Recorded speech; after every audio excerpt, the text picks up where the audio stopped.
the members of the National Assembly and the legislature in question adopted that worldview that okay, you cannot go out of the country, let us make a law that will prevent you from leaving the country. In as much as that bill, when you look at the content of it, it seems to serve the masses, serves the generality, but the purpose and even the lead to that bill seems to appear as if it is a punitive measure. It is to punish the medical practitioner for making attempts to leave the country. That alone has created problem. Then the second view is the liberal, the John Locke perspective. This liberalism is looking at it that it's supposed to be a social contract. If we have a country, there is a demand that the citizens must have that the government should be able to fulfill. That is a social contract issue. So if we have a system in which the medical facilities, the infrastructure, the motivation, the enabling environment, the security and other things are not there, then it forestall the liberal mind to seek alternative for two things: as a protest against failing to fulfill the social contract phenomenon. Secondly, as a redemptive measure, because if that action is not taken, there will not be a measure to put things back to its place. The third is what I will call the Karl Marx worldview, in which generally the masses, the bulldozers, have all what it takes to go abroad and seek for medical attention and get what they want. But the proletariat, the masses, do not have that luxury. So even if you retain the medical practitioner in the country, okay, those who are making the law and those who support the law will not still stay with the medical practitioners in Nigeria to access their facilities. They will still travel abroad. Interesting juxtaposition of perspectives there, Dr. Majimola. Honestly speaking, it has really brought up many views on this matter. Now, Doctor, I know, yes, with all of this, why then is NMA not also bothered about the state of affairs in terms of the infrastructure, the equipment, the motivation, the welfare, and all of that, maybe putting the cart before the horse, or vice versa, to really address this matter instead of just talking about the microscopic issue of restricting freedom of medical practitioners to do what they will as free moral agents. Thank you very much, Presenter. I think after the way the doctor has put it, I think I should be returning back to my medical practice. He's majorly put it in a place where all we need to do is just pick and say, that means something is wrong somewhere. The NMA has over time seen that the infrastructure of the medical practice in the country, of course, had been long time dilapidated. It's not today that we've been clamoring for the fact that, okay, give us the things we need to work. Give us, the equipment that are available in our hospitals. Of course, I'm sure if you look at the government hospitals that we have, it's a far cry from what the private sector have.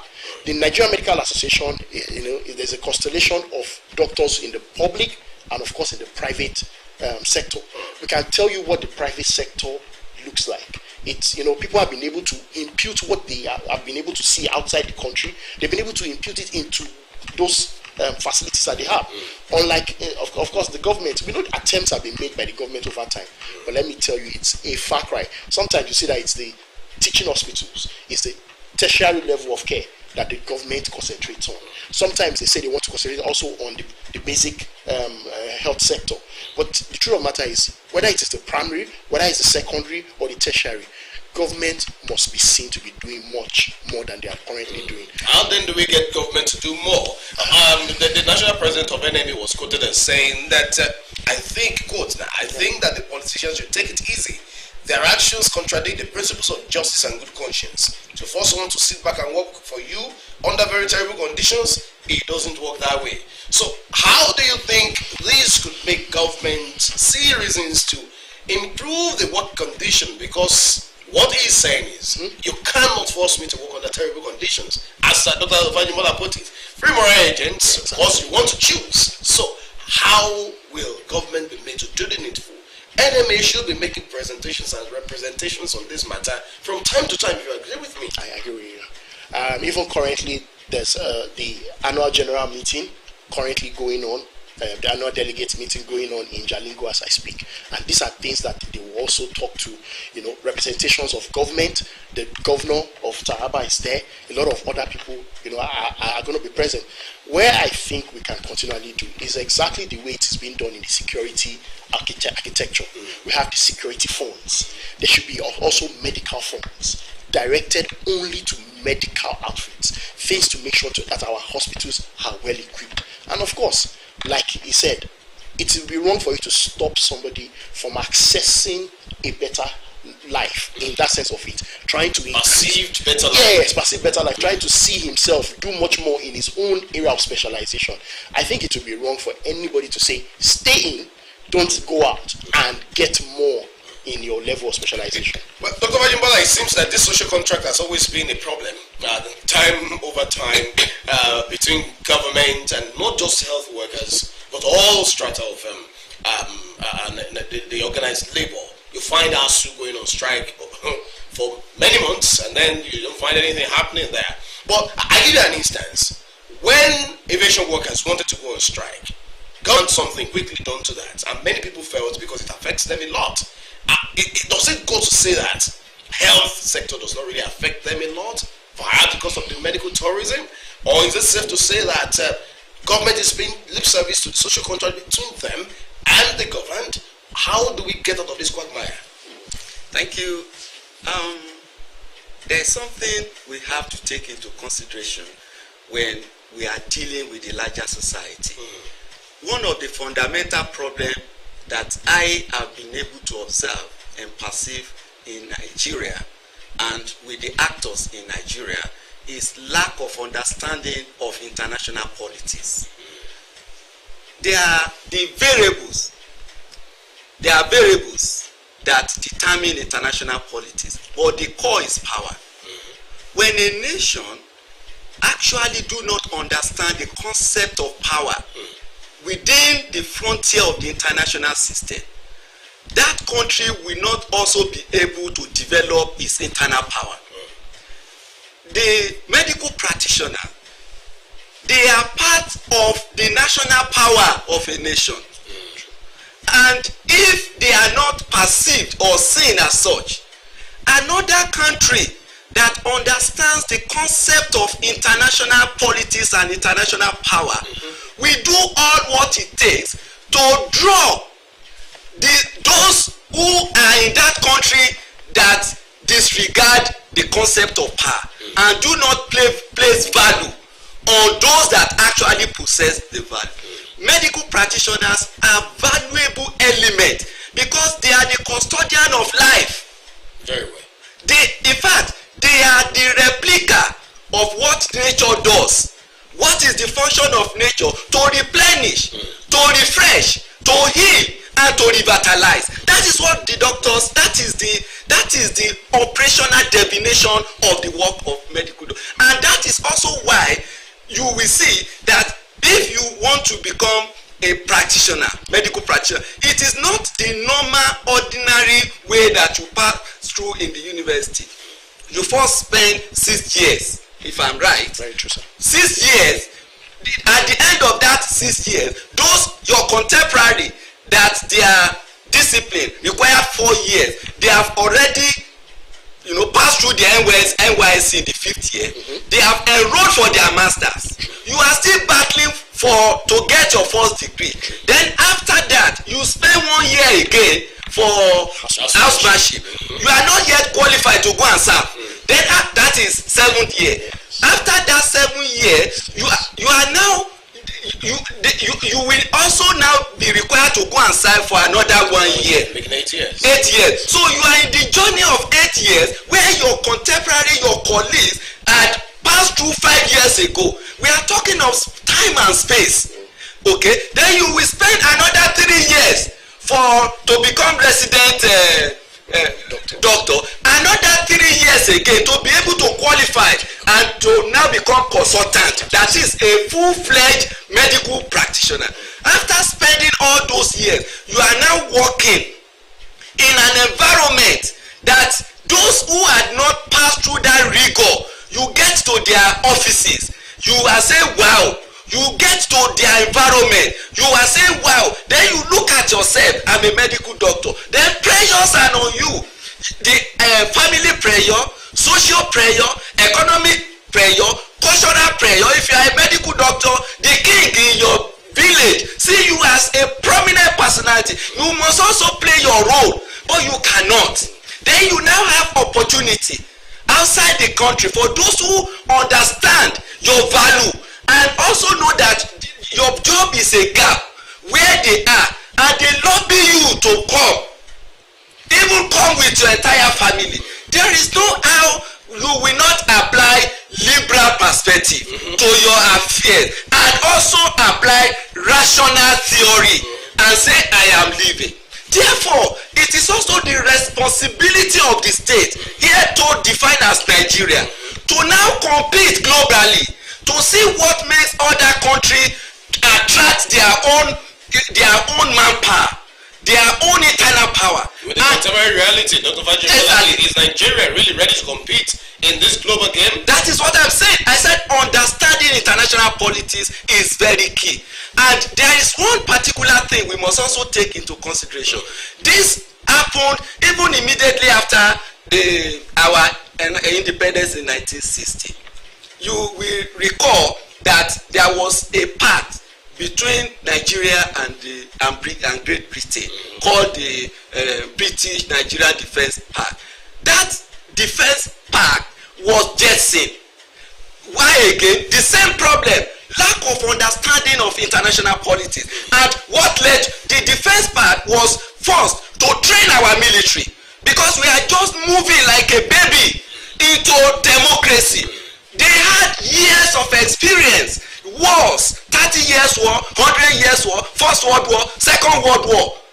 Now, then to train our police and the civil service, to also train the civil society so that they can protect democracy as a baby. But through lack of understanding of foreign policy, that was jettisoned. What happened? Few years after the military took over, civil war, and the consequence of that, we are still battling with it because we were not grounded, we were not well cooled, and sentiment override objectivity in our perception. This also happened to this bill. For instance, when you look at the content of the bill, for the taxpayers' money, we have used the nation has used taxpayers' money to train you, and you now want to leave. It now called for another question. Those who went to private universities where they pay much more higher, even state university, Unimed, go and see what they pay in Unimed. Can that rationally justify the reason? So the reason given for that bill is in itself prejudice. In any case, you're making a point that patriotism can never be brought into play in this matter, because if you look at it, patriotism is what the National Assembly through Ghanaian Johnson is trying to bring up and say, look, you must be patriotic and work for your own country before you say you're going out. But how do you come to equity without clean hands in this matter? Isn't that your point? Sure. Exactly. Now, Dr. Aino, where then lies the need to improve the facilities back home? Because I do know that there are many of the medical doctors who, perhaps by the reason of long years of service, I dare say like yourself, they might not want to leave. I don't know if you have any plans to also leave. So there is the need to also look at all of the factors that are responsible for this Japa syndrome that the National Assembly seems to want to address. How do we then tackle them? Thank you very much. Dr. Fajimola has already made a good show of all these points together. I think all we just need to do is to say those affected, the medical practitioners, the government wanting to make sure that, with the medical practitioners stay and give their best. For you to expect people to stay and give their best, you need to, as government, also give your best. As much as it is, let's look at all of the reasons why the pool is happening. Why are, just like Dr. Fajimbola said, the people of the outside countries, the outside world, understands the reasons why medicine is a big deal to the nations. And so it is expected for the government to understand why it is important for the health of its nation to be paramount. If you put that on the table, make sure that what are the reasons why health should be good, what is necessary for the health of the nation to be improved, I think we will be touching the right things. Most of us don't want to leave. Most, you said? I will say that. I am sincere with all, if I'm saying that with all sincerity of heart. A lot of us have the nation at heart. Love the country. Not just because it's green, white, green, but because of the fact that we were born, brought up, and we can see that there's a hope for the nation.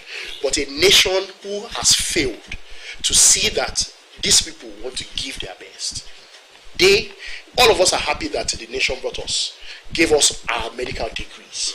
Either we paid for it or it was subsidized in one way or the other, just like you said.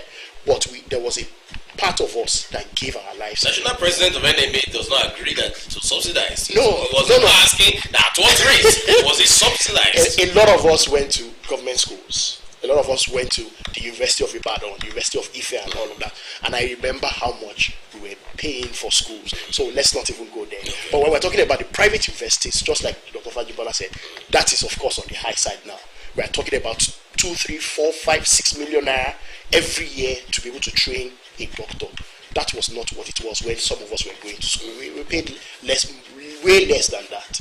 But that's not even the point here. The point here is the fact that any which way government has given into our careers, but asking us to stay involuntarily, holding us down to say that you cannot either pursue better, pay or better education. No, that should not work. I think all we need to do is those of us are going to remain. But just make those necessary things. Put those things that we need to put in order and make our lives better. We already know that as civil servants, some of us are civil servants, we know that there's a plan already. Civil service, we know how it goes. But what we work with is what is not available. I encourage the government to just look at our infrastructure, look at what we work with, and if that is improved, let our lives be safe. I can assure you that we're not happy with the recent happenings, even in Akure, in Ondo State, where a doctor was assaulted in the Mother and Child Hospital. Now, the State Specialist Hospital, Akure, they renamed. So I can tell you, we're not happy. A patient's relative goes into the car, picks out a cutlass, and is chasing any person on site. I think these things must stop. It happened in Delta. A doctor killed. So these are things that, if our lives matter, if the medical life matter, then you can be sure that we will give our best. A whole lot of things on the table, and I do know that yes, there are still many things we will be exploring and analyzing on the program before we call it a day. But in the meantime, let's take a break and also listen to aggregate of opinions on this matter in a special report we put together. Please do stay with us, everyone. We'll be right back. Nigeria has been going through one of the worst situations of brain drain in its history, with many doctors who were trained in Nigeria leaving the country to seek greener pastures elsewhere. Nigeria has the third highest number of foreign doctors working in the United Kingdom after India and Pakistan. To address this worrisome trend, the House of Representatives passed for second reading the Medical and Dental Practitioner Act, amending it compulsory for graduates in medical and dental fields to render services within Nigeria for 5 years before being licensed to practice. Ganiu Johnson, a member House of Representatives who moved the motion, expressed concern that it is necessary for medical practitioners who enjoyed taxpayer subsidies to give back to society before taking their skills abroad. We are not saying you cannot go abroad to make your money, but if if government has subsidized your tuition, okay, I mean to the tune of 40 to 150,000, the least we can get from you is that after your expansion, before you are giving